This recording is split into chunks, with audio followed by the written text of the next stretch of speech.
Welcome all of you my YouTube channel. आज जब हमने पिछली कक्षा में किया था क्लास 10th की चैप्टर 5 की एक्सरसाइज 5.2 के क्वेश्चन 7 तक हम कर चुके थे। आज हम उससे आगे क्वेश्चन नंबर 8 करेंगे। उससे पहले मैं आप सभी से रिक्वेस्ट करना चाहूँगा, प्लीज़ चैनल को सब्सक्राइब कीजिए, शेयर कीजिए और वीडियो को लाइक कीजिए। अगर वीडियो आपको पसंद आ रही है तो उसको लाइक ज़रूर कीजिएगा और उसको ज़्यादा से ज़्यादा शेयर कीजिएगा।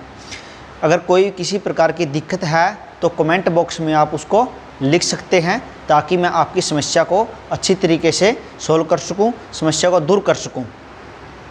चलिए शुरू करते हैं क्वेश्चन नंबर 8 एक्सरसाइज 5.2 का। क्वेश्चन नंबर 8 क्या कहता है, an AP consist of 50 term. किसी एपी के पास क्या है, 50 टर्म है, of which third term is 12 और उसकी तीसरी टर्म क्या है 12 and the last term is 106। किसी एपी के पास हमें क्या है, कोई एपी दे रखी है, हमें क्या है, कोई एपी दे रखी है जिसके पास टोटल क्या है 50 टर्म है। टोटल क्या है 50 टर्म। लिख लेंगे टोटल टर्म ऑफ एपी 50, ठीक है। और उसकी थर्ड टर्म दे रखी है, थर्ड टर्म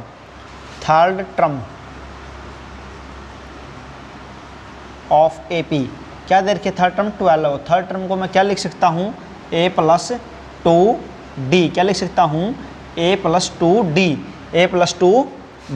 और लास्ट टर्म क्या है, last term is 106। Last term क्या है 106। लास्ट टर्म कहने का मतलब क्या है, वो उसकी 50वीं टर्म है लास्ट टर्म, क्योंकि उसने बोला है टोटल कितनी 50 टर्म है, 50 टर्म है टोटल। तो 50वीं टर्म क्या है 106, यानी कि मैं लिख सकता हूँ इसको 106 क्या लिख सकता हूँ, a + 49d। a + 49d मैं इसको लिख सकता हूँ, क्योंकि 50 टर्म क्या होती है एपी की। अगर हम 50 टर्म निकाल लेंगे, अगर हम A50 निकाल लेंगे किसी का, तो क्या होता है a + n-1 × d फॉर्मूला होता है किसी भी टर्म को निकालने का। और 50 अगर हमें निकालना है तो यहाँ पर n की वैल्यू आएगी 50, तो क्या आएगा ये a + 50 - 1 49 × d। तो इसको मैं लिख सकता हूँ 106 क्या लिख सकता हूँ, a + 49d। a + 49d मैं इसको लिख सकता हूँ। a + 49 क्या है, उसकी लास्ट टर्म है, यानी कि 50 जो टर्म है A50 क्या है a + 49d। थर्ड टर्म क्या है 12 और लास्ट टर्म क्या है ये, इसको मैं इक्वेशन 1 मान लेता हूँ, इसको इक्वेशन मान लेता हूँ 2, ठीक है। अब आगे क्या करेंगे, इन दोनों इक्वेशन को क्या करेंगे, हम ऐड करेंगे। दोनों इक्वेशन क्या करेंगे, ऐड करेंगे, सॉरी ऐड नहीं, हम इन दोनों क्वेश्चन क्या करेंगे, सेकंड इक्वेशन में फर्स्ट इक्वेशन क्या करेंगे, सब्ट्रैक्ट करेंगे। क्योंकि ए है जो हमें ए आपस में कट जाएगा और डी हमारे पास रह जाएगा। डी की वैल्यू आएगी, डी की वैल्यू को फिर एक इक्वेशन में पुट कर लेंगे, फिर ए की वैल्यू हमारे पास आ जाएगी। तो ऐड हम इसको सब्ट्रैक्ट करेंगे।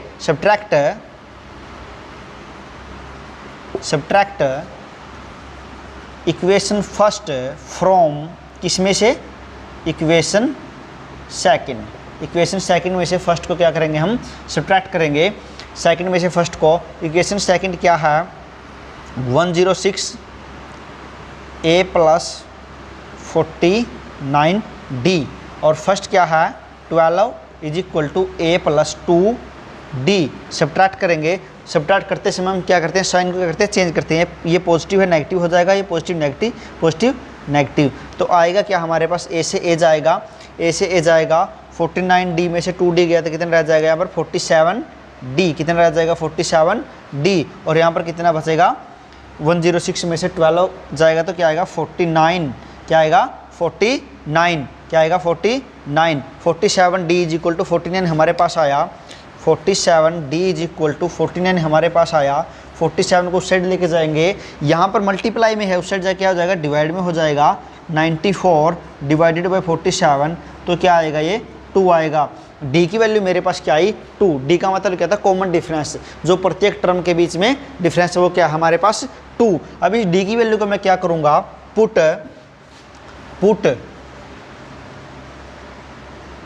Value of d in equation first में क्या करूँगा मैं, डी की वैल्यू को पुट कर दूंगा। इक्वेशन फर्स्ट थी मेरे पास 12 ए प्लस 2 इंटू डी क्या है मेरे पास 2, ठीक है। तो 12 is equal to A plus 2 into 2 क्या आ जाएगा 4 को इस साइड लेके आएंगे, यहाँ पर प्लस का था तो इक्वल से इस साइड आएगा तो क्या हो जाएगा माइनस का हो जाएगा। 12 माइनस 4 इज इक्वल टू ए, तो ये क्या रह जाएगा फिर ए इज इक्वल टू क्या आ जाएगा 8 आ जाएगा। ए की वैल्यू क्या आएगी 8 आएगी। फर्स्ट टर्म क्या आई हमारे पास 8 और डी हमारे पास क्या आया, डी हमारे पास क्या आया 2। और हमें क्वेश्चन में पूछा क्या गया, find the 29th term, find the 29th term. 29th term हम कैसे निकाल लेंगे, प्लीज़ आप इसका स्क्रीनशॉट ले लीजिएगा ताकि आपको नोटबुक में जो नोट करना है उसमें आसानी हो, ठीक है। तो स्क्रीनशॉट ले लीजिएगा। अब आगे हमें क्या क्या करना है, उसने पूछा क्या हमें 29th टर्म। 29th टर्म हम कैसे निकाल लेंगे, A29 निकालने का हमें फॉर्मूला का पता है। A29 मुझे an का फॉर्मूले का पता है a plus n minus 1 into D. तो A29 का क्या होगा a प्लस 28d।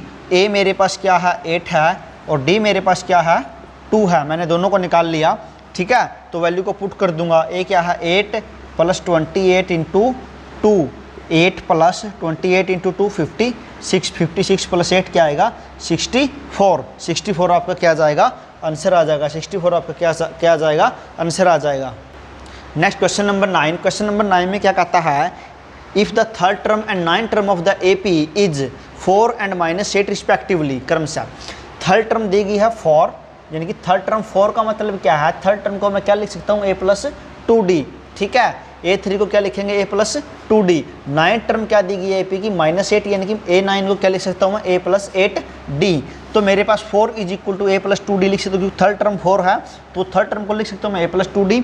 फिर 9th टर्म -8 है तो -8 को लिख सकता हूँ मैं a प्लस 8d। मैंने ये दो इक्वेशन बना ली, फर्स्ट और सेकेंड। अब मैं क्या करूँगा, और क्वेश्चन में पूछता क्या है, which term of this AP is 0। कौन सी टर्म इस AP की 0 होगी। वहाँ पर तो हम क्या निकाल रहे थे, टर्म को निकाल रहे थे, परंतु यहाँ पर क्वेश्चन अलग है। हम यहाँ पर क्या निकाल लेंगे कि 0 कौन सी टर्म होगी, हम वो टर्म निकाल लेंगे। सबसे पहले मैं इस क्वेश्चन में a और d निकालूंगा। वो कैसे, इक्वेशन सेकंड में से फर्स्ट को क्या करूँगा मैं सब्ट्रैक्ट कर दूंगा। Subtract equation first from second, ठीक है। सेकंड से क्या करूँगा, फर्स्ट को सब्ट्रैक्ट करूँगा। Equation number second -8 a plus 8d। First क्या है 4 -8 is equal to a plus 8d, 4 is equal to a plus 2d। और सब्ट्रैक्ट करने पर हम क्या करते हैं, साइन चेंज करते हैं। साइन चेंज करेंगे, ये पॉजिटिव का नेगेटिव, ये पॉजिटिव का नेगेटिव, पॉजिटिव का नेगेटिव। क्या होगा, a से a जाएगा, a से a जाएगा, ये माइनस का 4, ये माइनस का 8, माइनस का 12 यहाँ पर आएगा इज इक्वल टू माइनस का 2d और 8d। क्या रह जाएगा फिर यहाँ पर प्लस का 6d, प्लस का 6d रह जाएगा, ठीक है। 6 को इस साइड लेके आएंगे, 6 को इस साइड लेके आएंगे तो क्या हो जाएगा, डिवाइड में हो जाएगा -12 divide by 6 is equal to d।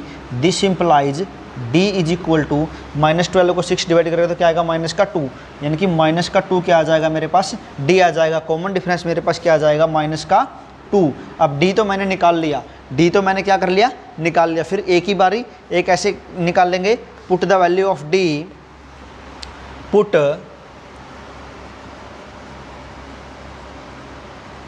Value of d in equation first. Equation first में d की वैल्यू पुट कर लेंगे। 4 is equal to a plus 2 into d, तो 4 is equal to a plus 2 into d की value -2, ठीक है। तो 4 is equal to a plus 2 into 2 क्या हो जाएगा, माइनस का हो जाएगा, क्योंकि 2 क्या है माइनस का है, तो -4 को इस साइड लेके आएंगे तो -4 इस साइड क्या हो जाएगा, प्लस का हो जाएगा। 4 + 4 इज इक्वल टू a, यानी कि 8 इज इक्वल टू a, यानी कि a की वैल्यू मेरे पास क्या आई 8 आई, a की वैल्यू मेरे पास क्या आई 8 आई, d की वैल्यू मेरे पास क्या -2, a और d मेरे पास है। तो दिया क्या गया है कि कौन सी टर्म 0 होगी, हमें टर्म दे देगी, हमें क्या दी टर्म दे देगी, यानी कि AP की किसी भी टर्म का फॉर्मूला जो आपके पास था। सबसे पहले आप इसका स्क्रीनशॉट ले लीजिए। नेक्स्ट करते हैं, उससे हमने पूछा क्या है कि ए पी की कौन सी टर्म जीरो होगी। ए पी की किसी भी टर्म के लिए, एन टर्म के लिए हम क्या फॉर्मूला यूज करते थे, A N is equal to A plus N minus one into D. यहाँ पर ए एन क्या दिया है, ए एन जो दिया गया है वो जीरो, यानी कि जो A plus N minus one into D, यानी कि जो ये है ये जीरो दे देगी। और हमें ये निकालना है ए एन क्या है, हमें क्या है ये निकालना है ए एन क्या है, ठीक है, ये निकालना है। और हमें जो इसका सॉल्यूशन दिया वो जीरो दे दिया गया, ठीक है, यानी कि जीरो कौन सी टर्म होगी, कौन सी टर्म क्या है, जीरो होगी। तो मैं लिख सकता हूँ zero is equal to A plus N minus one into d, a plus N minus one into d में लिख सकता हूँ, ठीक है। अब हम यहाँ पर हमें n की वैल्यू चाहिए कि कौन सी टर्म होगी, तीसरी, चौथी, पांचवी, छठी। जैसे यहाँ पर तीसरी टर्म दी गई थी, दी तो वो टर्म तो क्या दी गई थी, 4 दी गई थी। तो उसी प्रकार मैंने ए एन यहाँ पर क्या लिया, जीरो, क्योंकि जो टर्म है वो तो जीरो दी गई है, ए एन तो क्या दिया गया, जीरो। बट हमें एन निकालना है, नंबर ऑफ टर्म, कौन सी टर्म है वो, तीसरी है, चौथी है, पाँचवीं है, छठी है, सातवीं है, आठवीं है, वो हमें निकालना है कि वो है कौन सी टर्म। हमें एन की वैल्यू चाहिए, यहाँ पर हमें क्या चाहिए, एन की वैल्यू चाहिए, ठीक है। अब मेरे पास zero is equal to a की वैल्यू मेरे पास क्या है, 8 है, plus N minus one into d की वैल्यू मेरे पास है माइनस का 2, ठीक है। तो zero is equal to 8 plus N minus one, n की मल्टीप्लाई पहले इसके साथ करूँगा मैं, तो क्या हो जाएगा, माइनस का 2n हो जाएगा, फिर यहाँ पर माइनस है, यहाँ पर माइनस, तो प्लस हो जाएगा, ये प्लस का 2 हो जाएगा, ठीक है। अब ब्रैकेट खुलेगी तो यहाँ पर बीच में माइनस आएगा, ये 8 माइनस 2n प्लस 2। इस 2 को मैं क्या करता हूँ, 8 भी प्लस का है, 2 भी प्लस का है, तो कितना हो जाएगा, 10 minus 2n, zero is equal to 10 minus 2n, ठीक है। इस 10 को भी साइड ले आते हैं हम, तो ये हो जाएगा माइनस का 10 is equal to minus 2n, ठीक है। ये क्या हो गया, minus 2n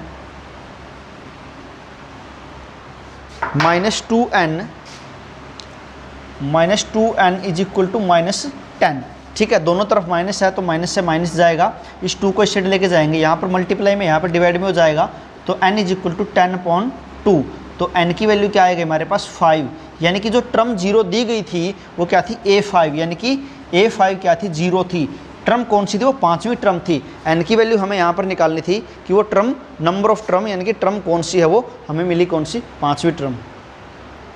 question number 10th, the 7th term of an A P axis is 10th term by 7, यानी कि जो 17वीं टर्म है, कहता क्या है, 17वीं टर्म एक्सिस यानी कि ज़्यादा है 10वीं टर्म से, कितना, 7।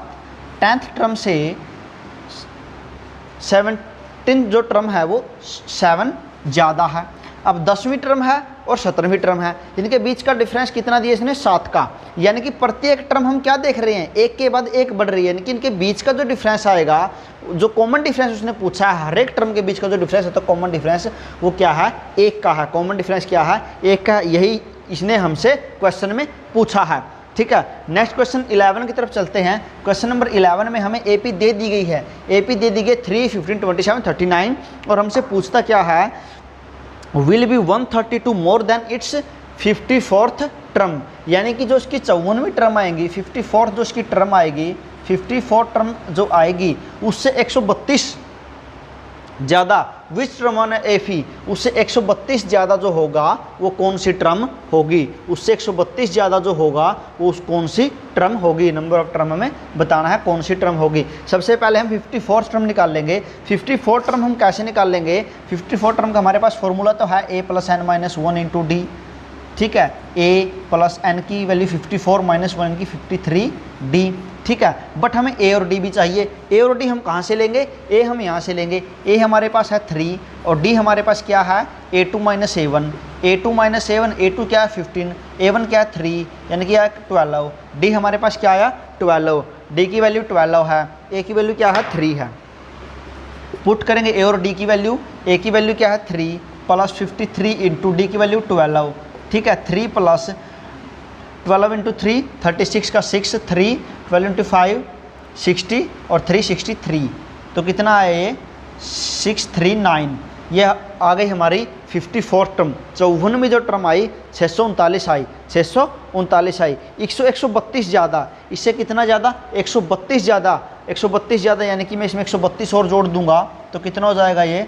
9 और 2 11, 1 3 और 3 6 1 7, 6 1 7, 771। तो हमें ये बताना है 771 इसकी कौन सी टर्म है, कौन सी टर्म है। हमें यहाँ पर भी क्वेश्चन नंबर 9 की तरह n की वैल्यू निकालनी है। हमें an तो दे दिया गया, हमें an तो दे दिया गया, बट हमें नंबर ऑफ टर्म बताना है कौन सी है ये। हमें 771 दे दिया गया, a plus n minus 1 into d के फॉर्मूले से हमें 771 किसके बराबर रखेंगे? a plus n minus 1 into d के इक्वल हम रखेंगे, ठीक है। और हमें n की वैल्यू यहाँ पर निकालनी है, नंबर ऑफ टर्म की। ये टर्म कौन सी है? Which of the term of A P, हमें ये टर्म बतानी है कौन सी है। 771 इज इक्वल टू ए की वैल्यू मेरे पास है 3 plus n minus 1 into d की वैल्यू मेरे पास 12, ठीक है। 771 is equal to 3 plus 12 into n, 12 into 1, ये माइनस का था तो माइनस के 12, तो ये माइनस के 12 और प्लस का 3, यहाँ पर क्या रह जाएगा? इस साइड माइनस का 9, क्या होगा? ये साइड माइनस का 9, माइनस का 9 और प्लस का 12 n,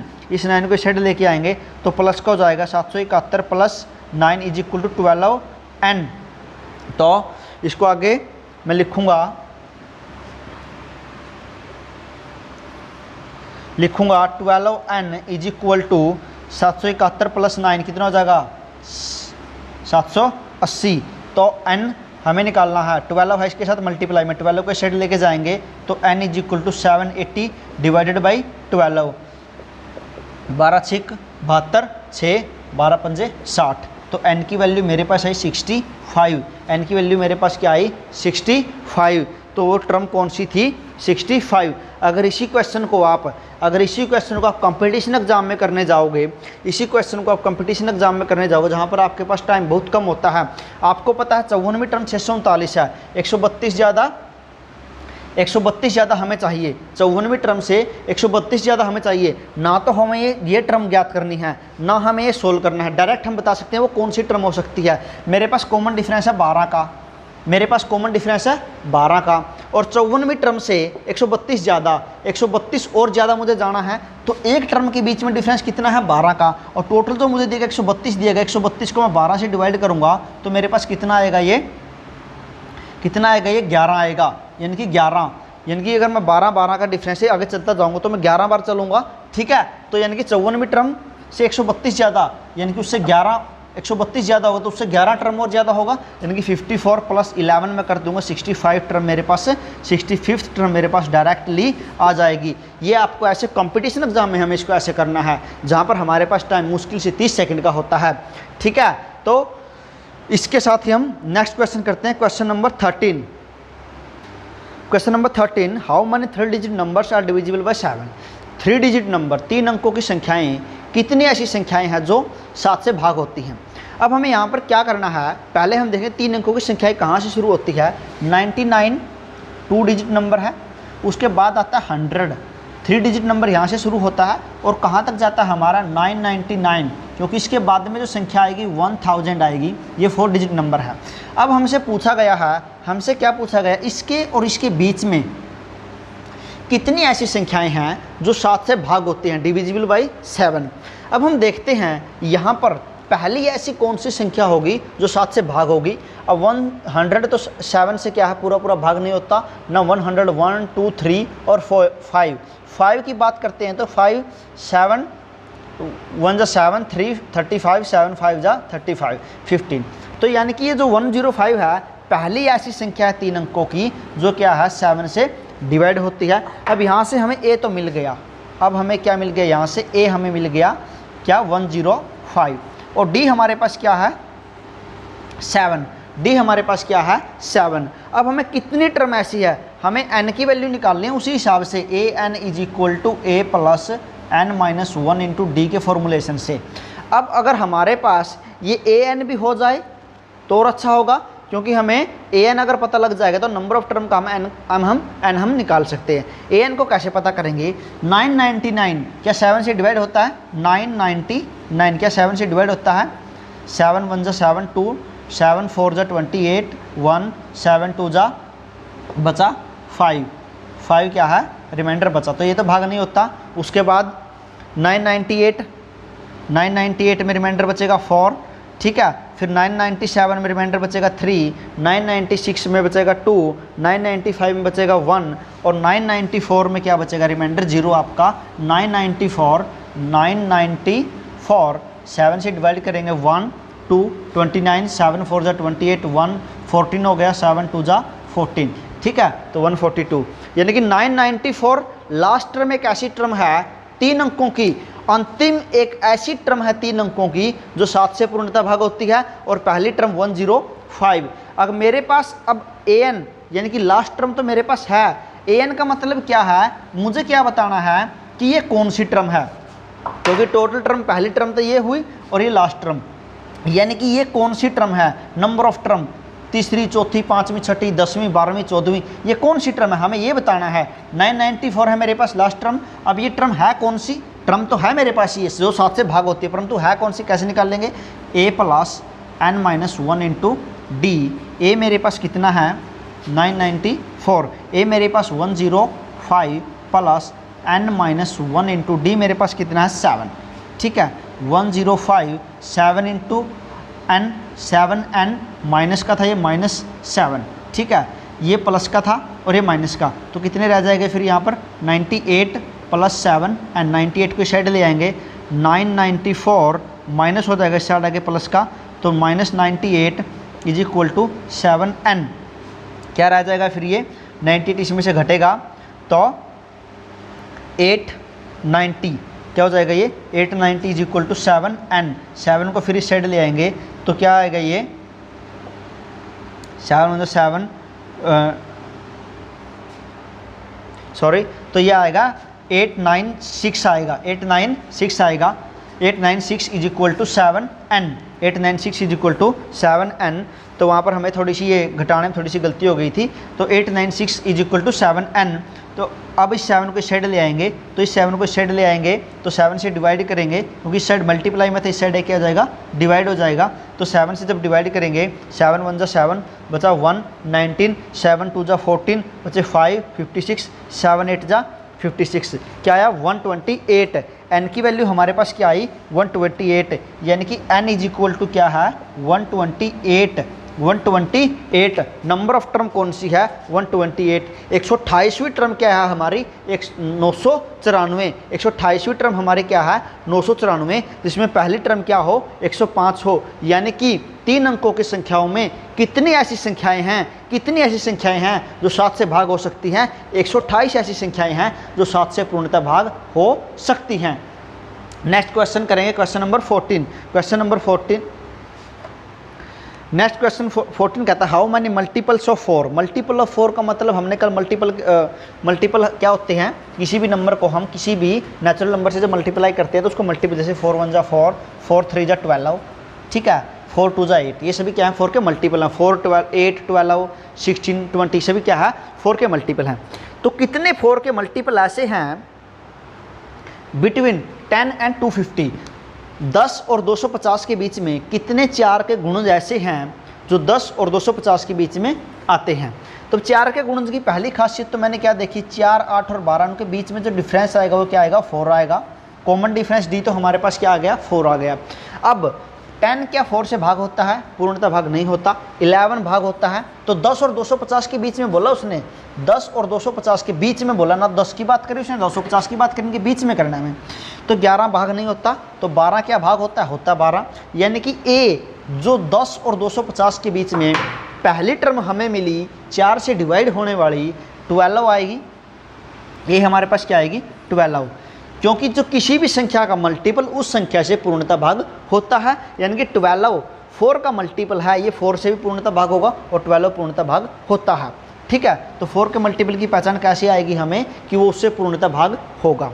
अब लास्ट में देख लेते हैं 250 की, तो वो बात ही नहीं करता। 250 से पहले 249 है, 249 क्या 4 से भाग होता है, पूर्णतः भाग नहीं होता। तो 248 ये 4 से पूर्णतः भाग होता है, 4 से क्या है पूर्णतः भाग होता है, यानी कि लास्ट टर्म जो हमारे पास आई वो 248 एक ऐसी टर्म है जो 4 से क्या पूर्णतः भाग होती है, 4 से क्या है पूर्णतः भाग होती है। यानी कि हम 12 से लेकर के डी हमारे पास आया 4, 12 से लेकर के लास्ट कहाँ तक जा रहे हैं 248 तक, 248 तक हम जा रहे हैं। तो a plus n minus 1 into D, और हमें क्या पता करना है, ये